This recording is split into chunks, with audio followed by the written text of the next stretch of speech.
There's a ton of pizza places in South Jersey, but today we're at a special one. It's called Organico in Medford. What makes Organico unique is that its owner, Vincenzo Barone, he's dedicated to using 100% organic ingredients.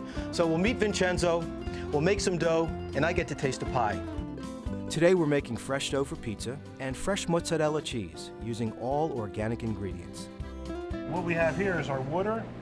We have 100% organic flour. We have a little salt. Now, dough is very simple. It's flour, water, and salt. It got complicated over the years. This flour is 100% organic. So what that means is it's just grained. There's no chemicals. There's no bleaching agents. There's no additives. So it's actually alive. So it's perishable. This is a natural starter right here. So what you're going to do is you're going to pour that in the water. I'm going to put the salt in the water right here like this. Perfect. Now you're going to pour that in there. The water and flour have to be mixed gently because it's important the flour doesn't absorb all the water and dry out. Looks like my dough is starting to take shape, so we're going to let that sit for 24 hours. This is a process that Vincenzo has perfected through lots of practice.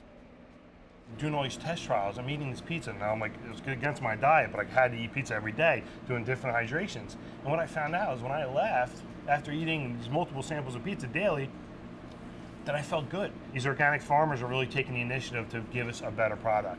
And I see the change. I think that it's going to be a big thing in the future, and I hope that people get on it because it's just better to give to our kids. What's happening now with the This is just process? sitting. It's breaking down right now. So we're going to add an additional 180-degree water that's already been salted, and then at that point we can start making the balls, and then we're going to get our final product dough here, and we're going to start making some pizza. Great, I can't wait.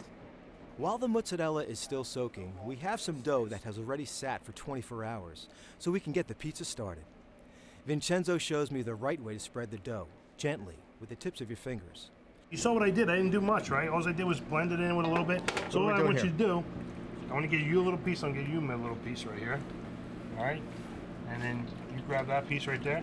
And basically you're just going to fold it until you see a nice smooth surface. And what you're going to do is you're going to take your thumb like this. I want you to pop it out, squeeze. That's it. And you got a beautiful mozzarella. That's it. It's art. Yes. And we're going to keep that in here, and we're going to put it on our pizza in a second. You put it on the pie when it's warm? No. What would that do? It would extract too many juices, and it'll become like a soup pie. So what we do is we'll dice it up here, and it'll be nice and cold, so it'll be a little more tight. It won't release that much water and butter out of it, so it'll contain more of the flavor. So after this process, it'll get refrigerated. Absolutely. Take the moisture out, tighten up, and then you can put it on the pie. Absolutely. So we're going to use my grandmother's method here with this wooden spoon. I want you to put the tomato sauce. This brings back bad memories. You know, when I got hit with a spoon many times. My mother would call it the cucchiata. Yeah, cucchiata, yes. My sister and I used to hide it. Absolutely. So listen, you're not Italian if you never got hit by a spoon. We drive my mother crazy. She'd be like flipping up the cushions in the couch saying, "Where's the cucchiata?" So you'll see pizza guys doing this too. And what we're doing is we make sure it's not sticking to the paddle. Okay. Okay. So we're just gonna get a little tuck, make sure it's all good. And I want you to take a little scoop, and I want you to just dabble it on here on the pizza like that. Not too much, right? It's important to have just the right amount of sauce. Not too much, not too little. We're making a pizza like they do in Naples, a margherita. So we dollop on some large chunks of mozzarella. There's a little conflict in Naples. Some people put the basil on before the oven, some people on after. Okay. Okay, I'm an after guy. After. So we're gonna put it in just like this. I'm looking forward to tasting this special organic pizza. And it's been great getting to know Vincenzo. Clearly, he has a passion for what he's doing. I grew up in this business since I was a kid. You know, we came over from Italy, and I was always next to my father making pizzas. I was the one out of brothers. I cried if I didn't go to work on Saturday, Sunday when I was off from school. And I was always experimenting. I've been making pizzas since I was a kid, and I absolutely loved it. And now that I have kids, and it's part of my livelihood, and I have a great life, and I'm very grateful. And that passion keeps me getting up in the morning. And it's not so much about the business aspect anymore. It's really, truly about creating the best pizza that I can. Looks like our creation is ready, and what a beauty. Some fresh basil and that is beautiful. Bravo! Salute. Salute, eh?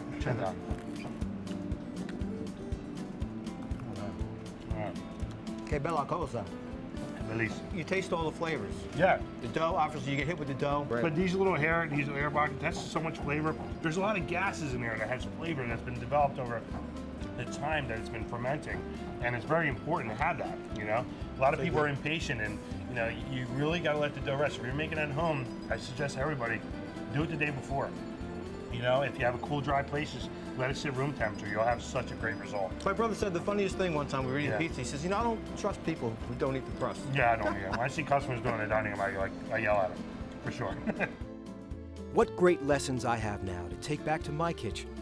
Working alongside this passionate chef was wonderful, and it's great knowing what we made is organic, healthy, and really delicious.